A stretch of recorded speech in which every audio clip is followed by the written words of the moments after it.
Sāksim vispārībā, kas tas tāds ir. Tavex ID, tad šīs ir mūsu rīks, kas bija izveidots pasen. Laiku pa laikam mēs apdeitojam viņa funkcionalitāti. Un jāatzīst, ka šobrīd šīs rīks palīdz mūsu klientiem pilnībā automatizēti pārvaldīt tos pirkumus un to produktu klāstu no fiziskajiem darbmetāliem, kas ir iegādāts no mums. Un šim rīkam arī ir tāda funkcionalitāte, ka tajā var uzskaitīt ne tikai pie mums iegādātos produktus, bet arī produktus, kuri bija iegādāti kaut kur citviet, un pieņemsim no Skandināvu valstīm, kur arī ļoti aktīvi klienti šo rīku lieto. Skandināvu valstīs, cik mums ir zināms, klienti uzskaita pat savus juvelieru izstrādājumus šajā rīkā. Jo galu galā, ja tie juvelieru izstrādājumi ir morāli novecojuši, tos kādreiz varēs pārdot, tad viņi to vērtību uzskaita Tavex ID portfolio. Tad sāksim par funkcionalitāti, un ir tā, ka pirmām kārtām šīs rīks ir par ļoti ērtu dārgmetālu uzskaitīšanu. Jums nav jābūt kaut kādiem Excel failiem, lai laiku pa laikam pērkot zeltu vai sudrabu, periodiski tad uzskaitīt kaut kādā Excelī atsevišķā datorā, tad periodiski pārrēķināt, skatīties, kā mainās cena, tad šīs rīks visu šo nodrošina. Tikpat viegli un ērti var sekot līdzi ieguldījumu rezultātiem tiešsaistē, kā arī veidot automatizētus paziņojumus par cenām, veidot savus grafikus individuālus, gan eiro izteiksmē, gan dolāru izteiksmē, ņemt dažādus periodus, tādā veidā izsekot trendu gan ilgstoši dažādiem darbmetāliem, gan īstermiņa. Un tad par šo visu šodien arī runāsim. Tad kā pieslēgties? Ienākot vietnē tavex.lv, augšā šeit jūs redzēsiet mans Tavex ID. Un tad, ja pirmoreiz pieslēdzaties, tad šeit ir jāspiež podziņa izveidot. Jāizdomā savs lietotājs vārds. Jūsu lietotājs vārds sakritīs parasti ar to e-pastu, ko jūs lietojat komunikācijā ar mums. Ievadiet visus savus datus un tad veidojiet profilu.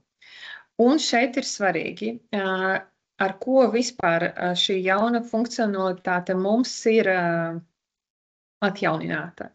Tad ir tā, ka ja iepriekš mums bija savā programmā klienta profils kā atsevišķs rīks, un bija atsevišķs rīks Tavex ID. Šobrīd automatizēti abi šie divi profili ir saslēgti. Tāpēc brīdī, kad Tavex ID profilā funkcionalitāte bija atjaunota, diezgan daudziem klientiem bija tā, ka viņi vairs nespēja ielogoties savā Tavex ID un bija nepieciešama papildus verifikācija. Kāpēc ir tā? Ja jūs esat veikuši savus pirkumus pie mums, piemēram, uz e-pastu laila@inbox.lv, bet mēģiniet izveidot savus Tavex ID profilu ar savu vārdu un uzvārdu, bet lietojot citu e-pastu, sinhronizējot jūsu vārdu, uzvārdu un dzimšanas datumus, sistēma radīs kļūdu, ka e-pasts ir cits un automātiski nenoģenerēs, nesavienos tos kontus. Citādi visi dati no klienta profila ieplūstu Tavex ID un tādā veidā varētu notikt klientu datu noplūšana, ko mēs nekādā gadījumā nedrīkstam pieļaut. Līdz ar to, ja jums ir grūtības ar pieslēgšanos, tā būtu pazīme, ka jums ir jāsazinās ar mums, un mūsu darbinieki visi savienos, lai turpmāka konta pārvaldīšana jums būtu iespējama un ērta. Tad sāksim ar pašu pirmo. Kad jūs ienākat profilā, jūs redzat vadības paneli. Tur ir redzama statistika. Angliski mēs varam dēvēt to vārdu dashboard, ko ļoti bieži šobrīd izmanto. Tad, ko mēs redzam statistikā? Statistikā mēs redzam, kad ir uzskaitīta jūsu Tavex ID profila šī brīža vērtība, jūsu darbmetāla vērtība. Ir parādīta investētā summa, ir aprēķināts, cik liels ir īpatsvars katram no darbmetāliem. Tad šeit iziesim cauri, tad šīs ir demo portfelis, ko esmu speciāli jums izveidojusi, lai parādītu. Tad šī brīža vērtība šim portfelim ir 48,000 pāri, nedaudz. Bet investētā summa ir 26,000. Tā ir tā summa, cik daudz klients ir iztērējis darbmetāliem, tos iegādājoties. Šī brīža ienesīgums eiro izteiksmē, kā arī šī brīža ienesīgums procentuālajā izteiksmē. Un šeit ir svarīgi saprast, ka ienesīgums tiek aprēķināts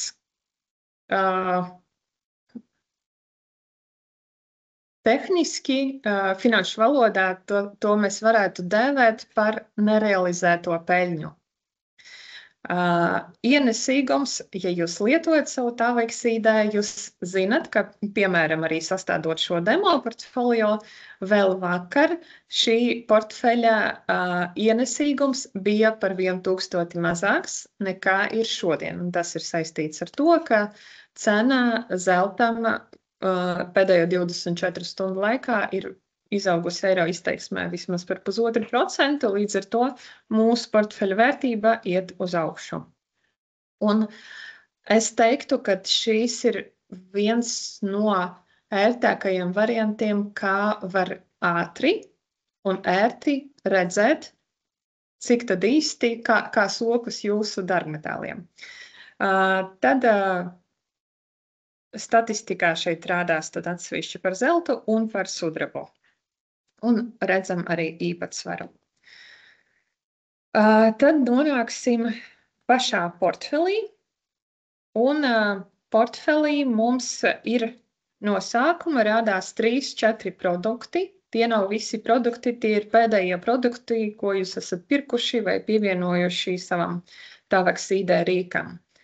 Lai portfelis, kāpēc ir vispār šī sadaļa nepieciešama, dashboardā jūs redzat apkopojumu, bet aizējot uz portfeli, jūs varat kaut ko darīt ar katru no produktiem, pielāgot šo portfeli savām vajadzībām. Tad tālāk apskatīsimies, kā tas būtu īstenojams. Tad aizējot uz izvērsto skatu, mēs redzēsim šāda tipa vizualizāciju mūsu produktiem, kur būs uzskaitīts, kāda veida produkts tas ir, cik liela ir investēta summa tajā, kāda ir šī brīža vērtība, kāda ir nerealizētā peļņa, jeb potenciālais ienesīgums šobrīd, un realizētā peļņa mums uzrādās tikai gadījumā, ja šis produkts ir pārdots jau, un, ja šis produkts būs pārdots, viņš paliks neaktīvs, tāds pelēks. Abi šie produkti joprojām portfelī ir, līdz ar to viņi ir aktīvi un pie realizētās peļņas mēs neredzam nekādus ciparus. Kas vēl ir būtiski, kāda ir starpība starp iepriekšējo versiju Tavex ID un šo versiju? Šī versija apkopo vienādus produktus. Attiecīgi, nospiežot sadaļu detaļas, ja unces Austrijas sudraba monētas filharmonikus klients būtu pircis 4 reizes pa 10 gabaliem, tad detaļās mums parādītos 4 pirkumi. Detaļas mēs varam nospiest podziņu detaļas, un tad attiecīgi redzēsim, šādu izvērsto skatu nu jau tam produktam. Un tad šeit mēs paskatīsimies, kā gāja īpašniekam ar 0,25 gramu taveka zelta stienīti. Tas ir vismazākais stienītis, kas ir mūsu klāstā. Tad mēs redzam, ka pavisam portfelī ir 2 gabali. Investētā summa ir 40 eiro, tur jau ir nerealizētā peļņa, kas nevar nepriecēt. Redzam, ka produkts nebija pārdots. Un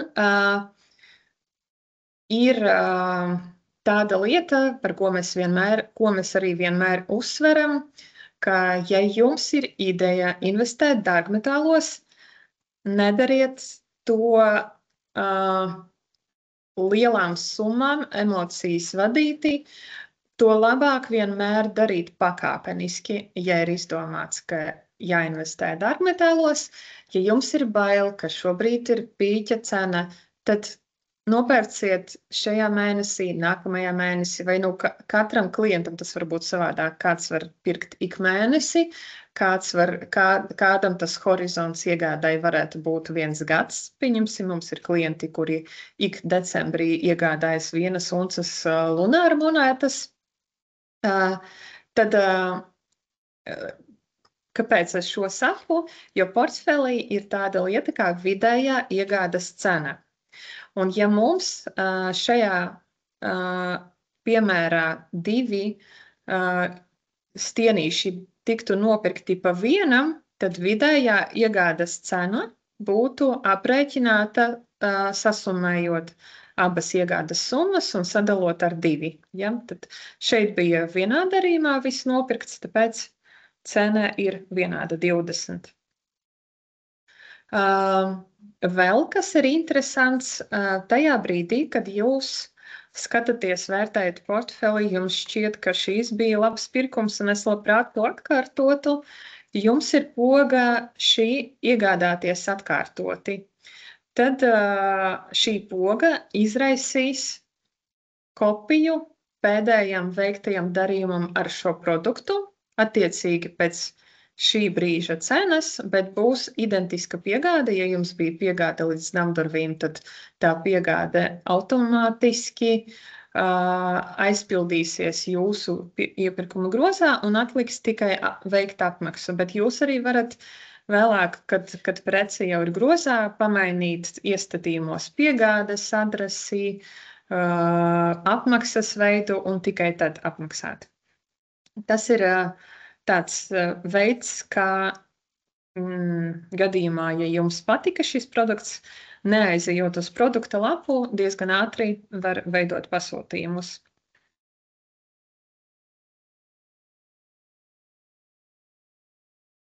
Tālāk par Taveks Rīka portfeli. Lieta, par ko minēju pašā sākumā. Portfelī var pievienot produktus no Taveks klāsta, kurus jūs nopirkāt, veicot darījumu, taču tie kaut kādu iemeslu dēļ jums šajā portfelī nerādās. Un tādi iemesli var būt vairāki. Piemēram, programma, kur ir klienta konti mums šobrīd, bija uzsākta mums, izstrādāta un palaista Latvijā 2017. gada decembrī. Ja jūsu pirkumi ir bijuši pirms tā laika, sinhronizācija nenotiks. Un tikpat labi, ja šobrīd jūs filiālēs veicat darījumus, pieņemsim, iegādājaties darbmetālus skaidrā naudā un iegādes apjoms nepārsniedz šobrīd 3000 eiro, tad un jūs nepalūdzāt filiālē pievienot tajā darījumā sevi kā klientu, neuzrādījāt dokumentu un neteicāt, vai jūs varat lūdzu veikt šo darījumu, tomēr identificēt, lai man uzreiz Taveks ID profilā šīs mans pirkums parādās, tad atnākot mājās, jūs konstatējat, ka šīs produkts nav portfelī. Tad šeit joprojām mums ir izeja, mēs varam pievienot produktus manuāli. Šeit aizejot uz manuālu produktu pievienošanu, izlec tāds loks, un mums ir tad divi varianti. Viens variants ir atrast produktu no Taveks klāsta. Ja jūs esat pirkuši produktu no Taveks klāsta, tad mēs meklētājā ierakstam, piemēram, 1 unces Valkambijas stienītis. Mums drop-down menu izlec vairāki produkti. Ja viņi pēc nosaukuma ir līdzīgi, izvēlamies produktu, kurš mums ir nepieciešams, un nospiežam pievienot produktu manam portfelim. Šādi tas izskatītos.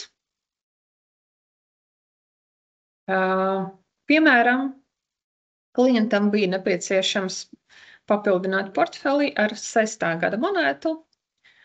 Viņš to monētu iegādājās.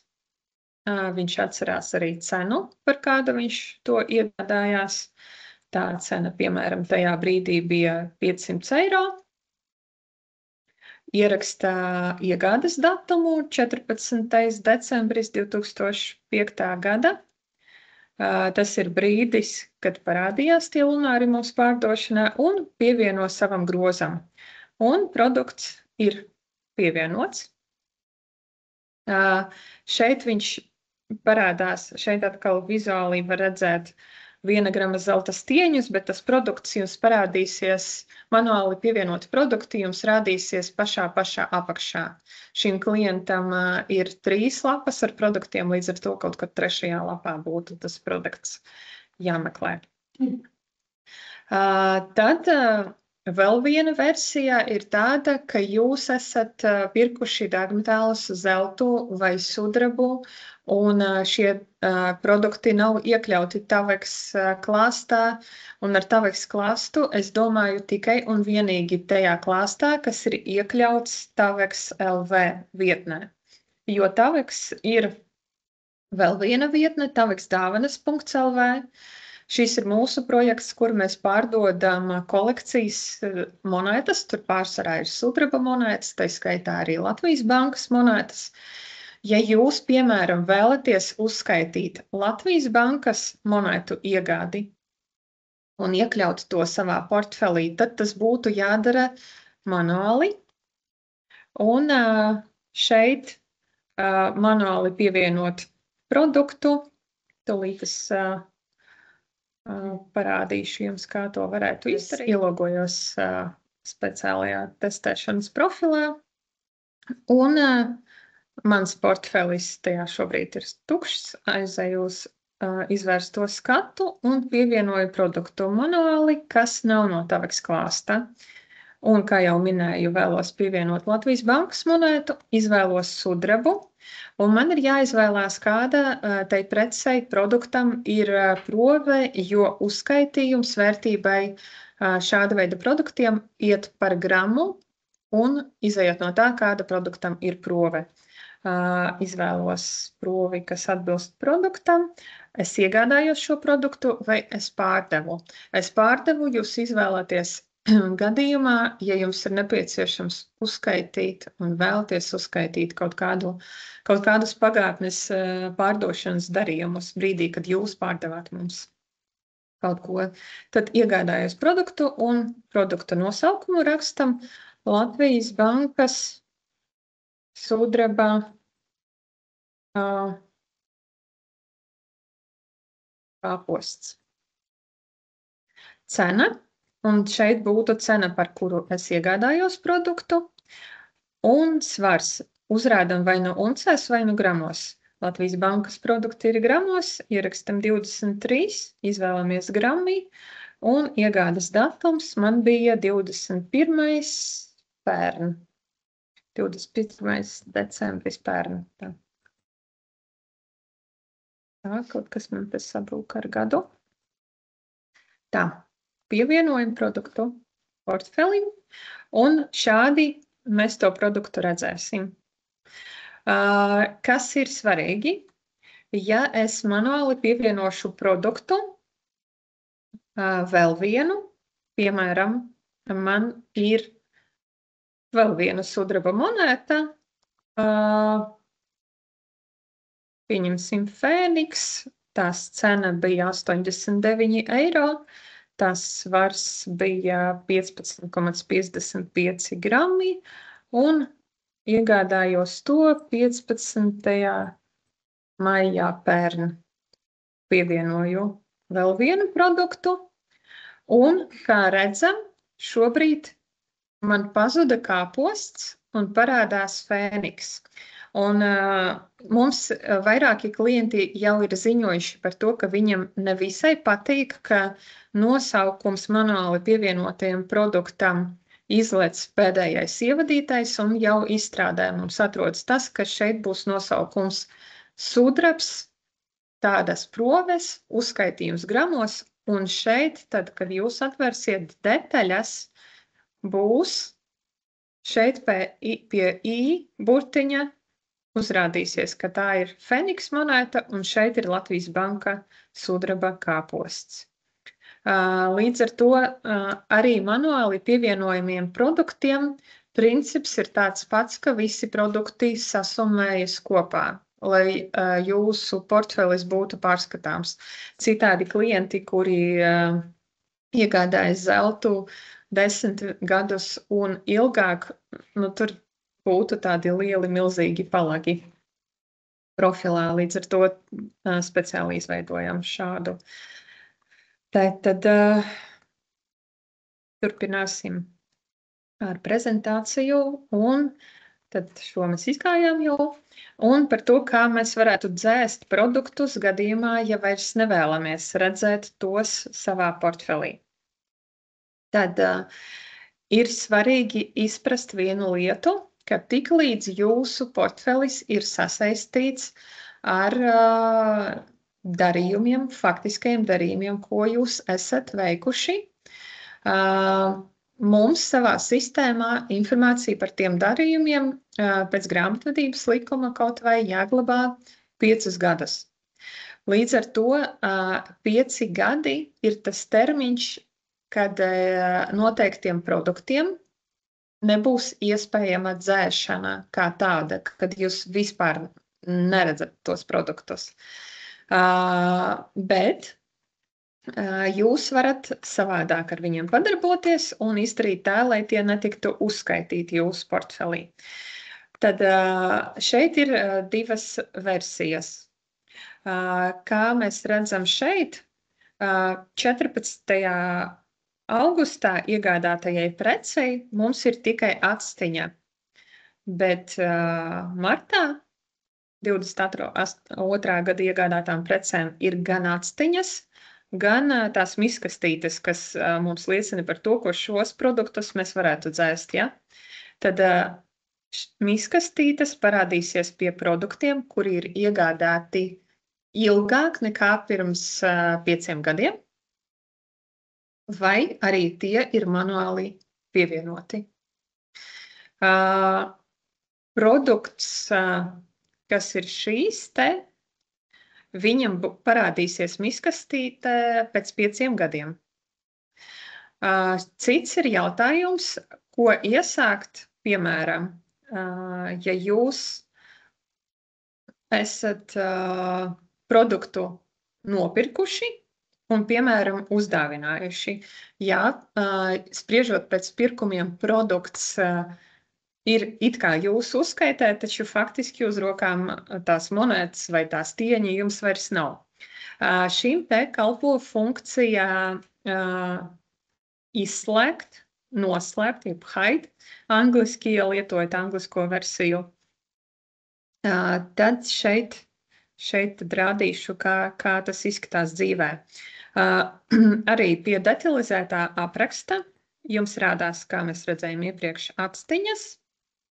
Ja jūs nospiežat atstiņu, šīs produkts jums izslēgsies no portfeļa vērtības aprēķina. Un šīs ir piemērs, kas to pierāda.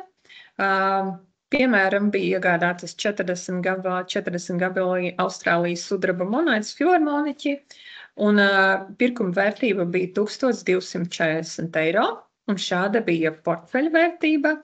Tad mēs nospiedām šo aci, un re, kur ir rezultāts, produkts palika neaktīvs, pelēks. Ja produkts ir pelēks, tas nozīmē, viņš neuzskaitās vairs jūsu portfelī. Viņš tur var rādīties, bet kopējā aprēķinā viņš vairs nav iekļauts. Un, ja jūs to negribat redzēt, jūs varat slēpt izslēgtos produktus.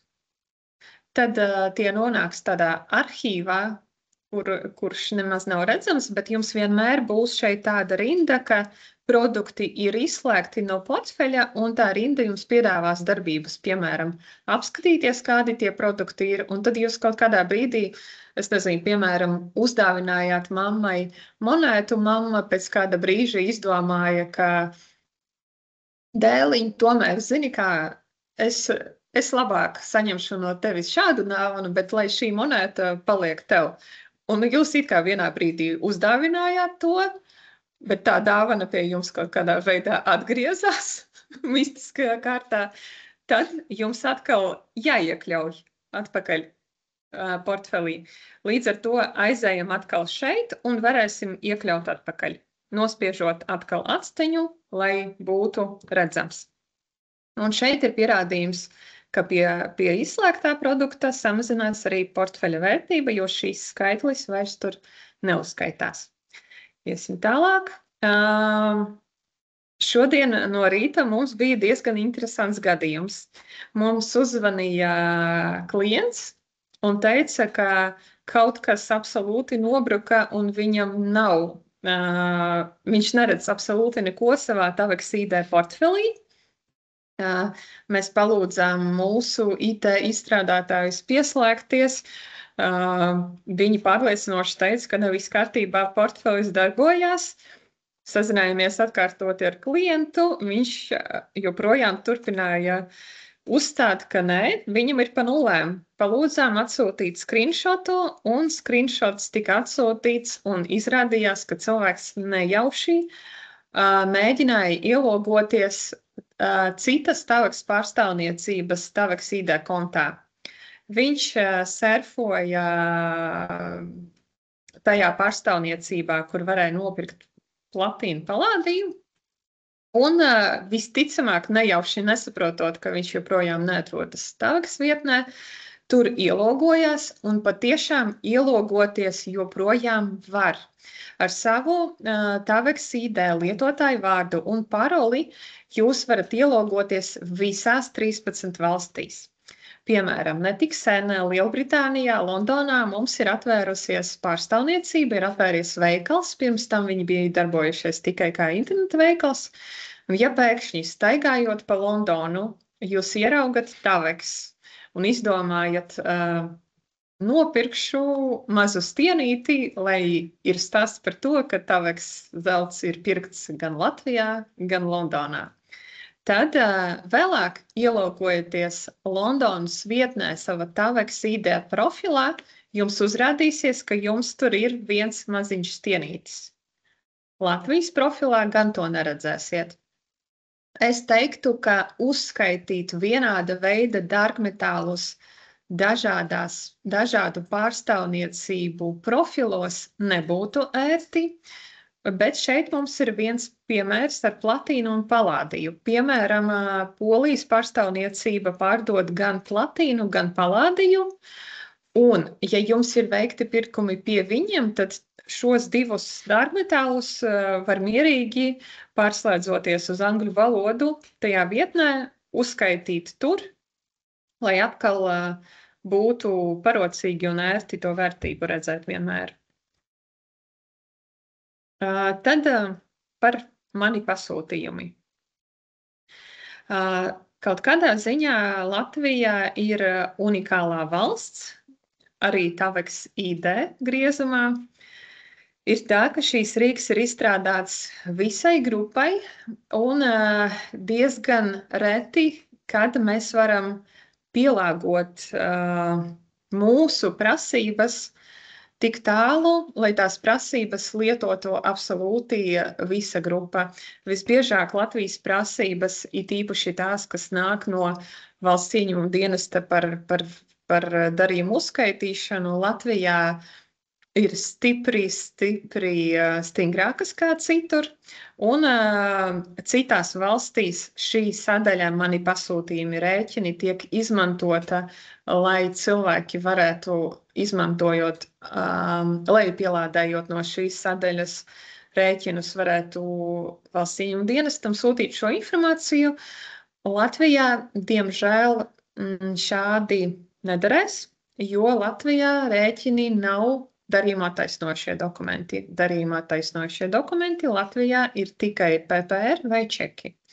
Līdz ar to mūsu gadījumā šī sadaļa ir vairāk tāda jums informatīva. Gadījumā, ja vēlaties atsvaidzināt savu atmiņu par saviem darījumiem, un varu pateikt, es pieļauju, ka daļa no esošiem klientiem to jau zinās, bet pačukstēšu par vienu tādu lifehacku. Nav noslēpums, ka čeki izbalē, un tie izbalē ļoti ātri. Esmu redzējusi izbalējušo čeku, kurš bija 3 mēnešus vecs. Viņš visticamāk bija kaut kur gaismā uzglabāts, bet tik un tā. Brīdī, kad jūs pērkat pie mums darbmetālus skaidrā naudā, es no sirds aicinu, kad jums izsniedz čeku, palūgt darbinieku, nokopēt jums čeku un izsniegt A4 kopiju, lai jums tas čeks paliek. Gadījumā, ja jums ir preču pavadzīme, mums šobrīd ir tāda opcija, ka darbinieki ieskanē to pavadzīmi un pievieno jūsu darījumam, un jūs varat palūgt, lai to pavadzīmi aizsūta jums uz e-pastu. Tādā veidā jums ar lielu varbūtību vēlētos teikt, ka darījuma attaisnojošie dokumenti saglabāsies vienmēr. Mums ir jautājums par šo tēmu. Tūlīt es paskatīšos, kāds ir jautājums.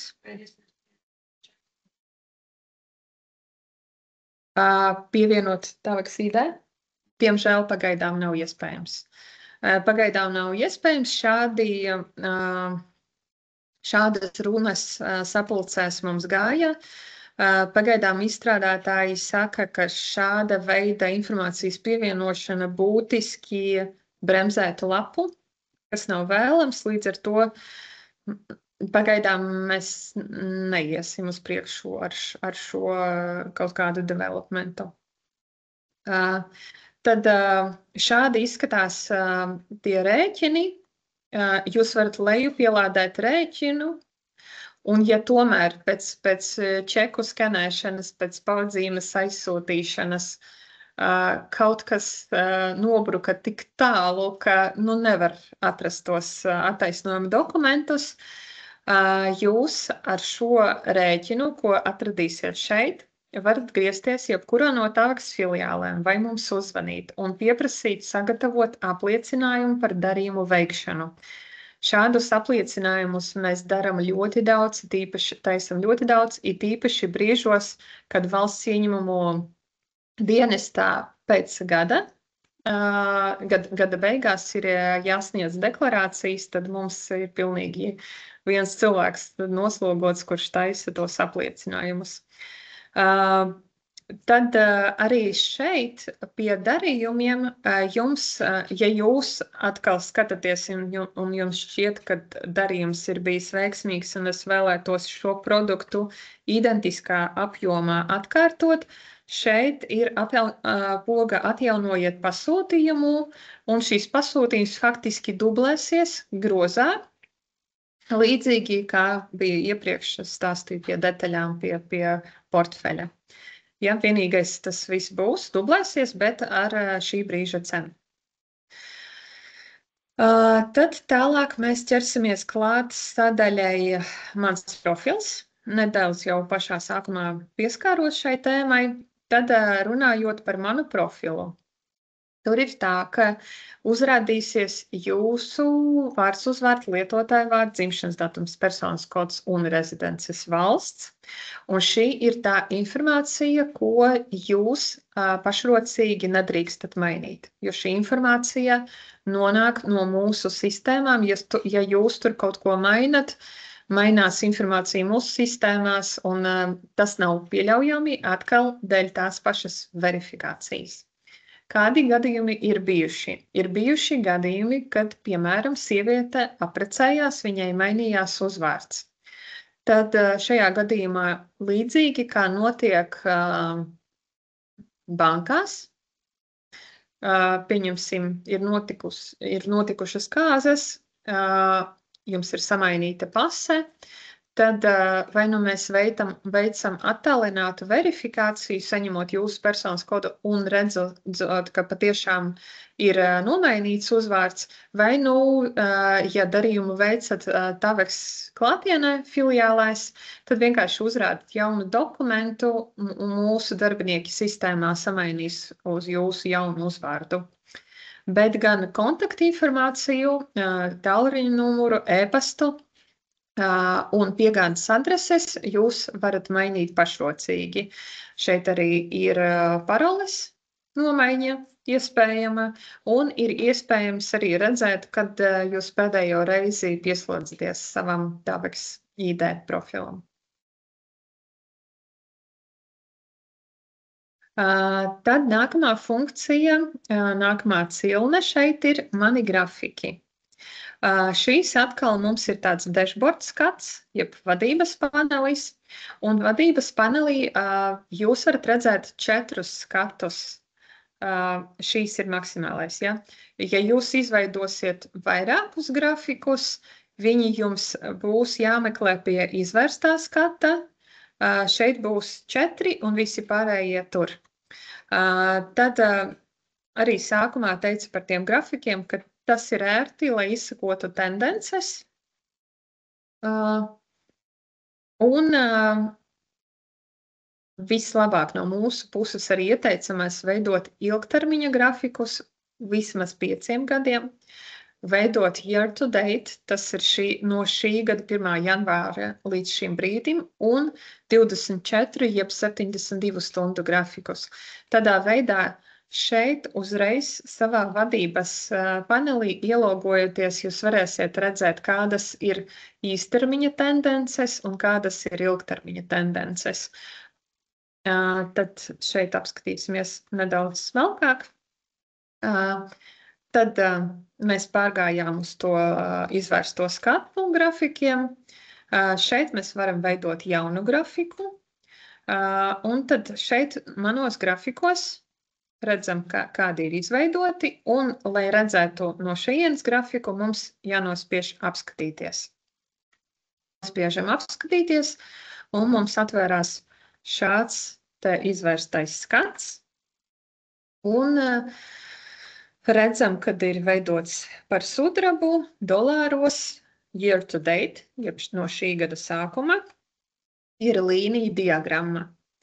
Ja jūs esat advancēts grafiku lietotājs, jūs varat pamainīt šeit rādītājus, jūs varat izveidot citu diagrammas veidu, jūs varat pat zīmēt šeit, veidojot tehniskās analīzes. Taveks ID profilā šobrīd šis viss ir pieejams, un šīs funkcijas parastajos grafikos ir liektas, tāda tur vienkārši nav. Un beidzot mūsu izstrādātāji sadzirdējuši klientus, kuri sūdzējās par to, ka mums grafikā tās līnijas ir pārāk plānas, un ja datora izšķirtspēja ir varbūt tāda nevisai, tad ir grūti saskatīt, kur ir tās līnijas. Tad šobrīd izvēloties līniju diagrammu, un šeit tur būs tāds zobratiņš vēl viens aiz šī lodziņa.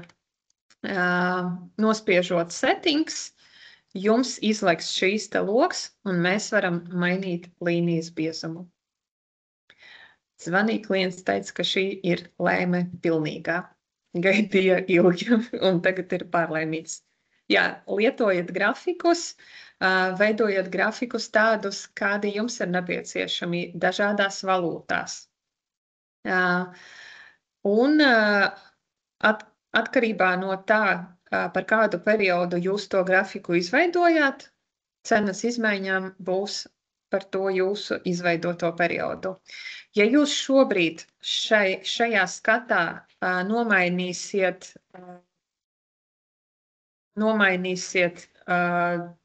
garumu periodu, tad tas periods nomainīsies šim grafikam pavisam arī tajā paneļa skatā. Tad par cenu robotiem. Prieks, ka šo funkciju diezgan aktīvi izmanto mūsu klienti, jo šī ir absolūti fantastiska feature, kā var izsekot un noķert to cenu, kur ir nepieciešama. Tad angliski cenu roboti saucās PriceBots, un grupa ir izdomājusi, ka mēs lietosim šo rīku, saucot to abās valodās, jo citiem ļoti patīk PriceBoti un citi galīgi negrib šo vārdu lietot. Tā, līdz ar to par PriceBotiem. PriceBoti tiek veidoti tikai un vienīgi darījumiem, kad jūs vēlaties iegādāties zeltu. Tad jums tiek uzskaitīti tie cenu boti, kuri ir vai nu aktīvi tajā brīdī, kad jūs izveidojat to, un tas bots meklē un visu laiku pārbauda, vai jūs vēlamā cena ir sasniegta konkrētai precei, vai nu uzrādās šīs status pabeigts tiem PriceBotiem, kuri savu funkciju jau ir izpildījuši. Tad parādīšu, kā izskatās funkcionāli. Tad mēs nonācām no šejienes izveidot jaunu PriceBotu un veidojam PriceBotu. Tāpat, līdzīgi kā bija portfeļa pievienošanai, mēs meklējam produktu, kuru mēs vēlamies pievienot savam PriceBotam. Pēc produkta pievienošanas mēs ierakstam cenu, par kādu mēs vēlamies nopirkt. Piemēram, šī brīža cena unces valkambis stienītim ir 2936 eiro. Es uzskatu, ka potenciāli tuvākās nedēļas laikā vai nu kaut kāda man nepieciešamā laika periodā tā cena varētu nokoriģēties, bet es baidos, ka ir lielas aizņemtības dēļ, tās korekcijas šobrīd ir diezgan īsas. Es to cenu vienkārši palaidīšu, ja būšu sapulcē, skriešanās ar bērniem un tā tālāk. Līdz ar to šeit es ierakstu, ka mana vēlamā cena ir 2900 un lūdzu PriceBot izdarīt darbu par mani. Tad izveidojam PriceBotu, PriceBots ir izveidots un savā e-pastā es saņemu paziņojumu, ka jauns PriceBots ir izveidots un viņš atrodas jau vēlamās cenas meklējumos, redzu, kas man ir nepieciešams, pēc kādas cenas es vēlos nopirkt, un no šī paziņojuma e-pastā es varu arī aiziet un apskatīties visus izveidotus PriceBotus.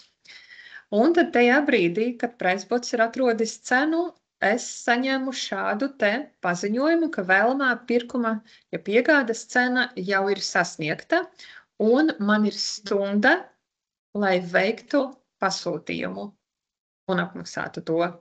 Vai arī jūs varat stundas laikā atnākt ar šo PriceBotu uz Taveks filiāli, uzrādīt to. Mūsu dealinga departaments akceptē, ka patiešām tāds PriceBots ir nostrādājis, tāda cena klientam bija. Varbūt pat ir tā, ka jūs, kamēr aizbraucāt līdz filiālei, tur pēc 40 minūtēm cena jau ir nomainījusies, bet jums telefonā ir pierādījums, ka nē.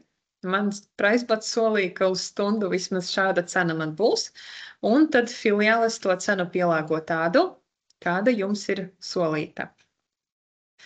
Un šobrīd izstrādē mums ir funkcija, ka no šī te paziņojuma uzreiz būs poga pāriet pie maksājuma. Tad tā prece, kuru jūs meklējāt, cenu, kurai jūs meklējat, uzreiz ieliks jūsu grozā un atliks tikai veikt bankas pārskaitījumu un viss. Tas būs funkcionalitātes ziņā daudz ērtāk nekā ir šobrīd, kad tomēr pasūtījums ir jāveic pašam. Un tad ir vēl viena funkcija, kā cenas paziņojumi. Cenas paziņojumi atšķiras no Pricebota ar to, ka cenas paziņojumi strādā divos virzienos. Gan uz uzpirkšanu, gan uz pārdošanu. Ja pārdošanas virzienam faktiski funkcionalitāte ir identiska kā Pricebotam, bet Pricebotam nav opcijas ķert cenu, kad jūs vēlaties pārdot zeltu. Šeit gan ir, tāpēc šīs ir ļoti labs rīks, lai izsakotu savus investīciju mērķus. Piemēram, mans lielais dēls vienā brīdī bija iegādājies par uzdāvināto naudu viengramīgo Taveks stienīti. Tajā brīdī tas stienītis maksāja 50 eiro. Un viņš izdomāja, ka viņa investīciju horizonts ir tik tāls, ka viņš gribētu to stienīti pārdot brīdī, kad tas zelts maksās 100 eiro. Jāatzīst, ka tas bija gandrīz varbūt pat bišķi vairāk kā pirms 3 gadiem, un tajā brīdī 100 likās patāls horizonts, bet, praksē redzam, ka tik tālu nemaz nav. Un tajā brīdī, kad bija iegāda 50, viņš izveidoja cenas paziņojumu, lai viņam uz e-pastu atnāk paziņojums par to, ka informējiet mani, kad šīs viengramīgais stienītis tiks atpirkts par 100 eiro. Netik sen viņš saņēma to paziņojumu, aizgāja un pārdeva. Jā, mums ir jautājums un...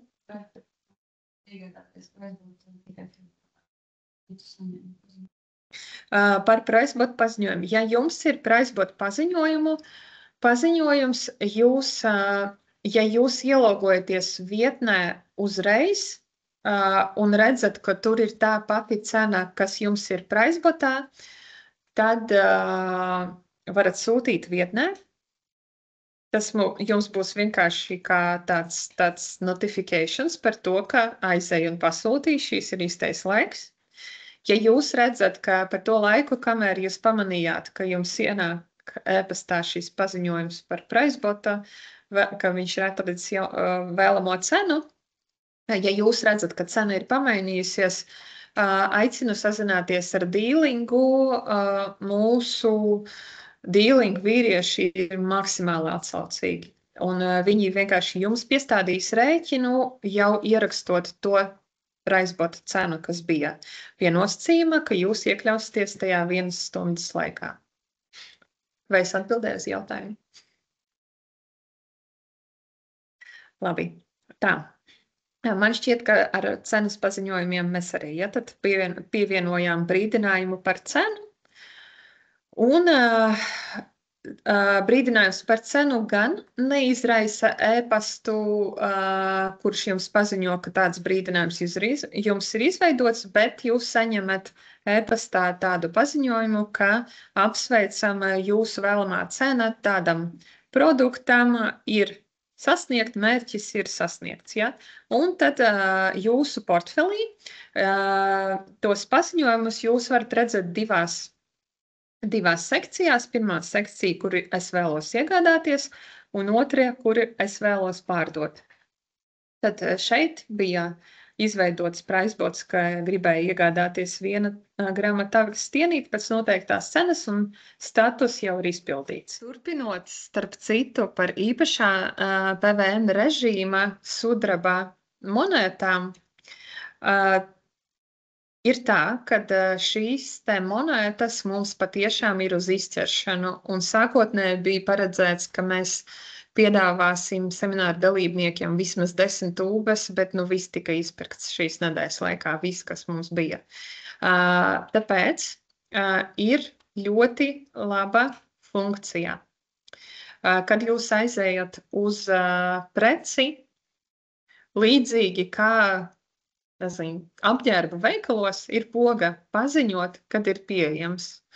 Un tajā brīdī, kad mums mārketings ieliek šos īpašā PVN režīma produktus grozā, brīžiem izbrīna, cik ātri klienti izķer šo preci Un tas izbrīns ir saistīts ar to, ka izķer tie, kuri izmanto šo funkciju paziņot, kad ir pieejams.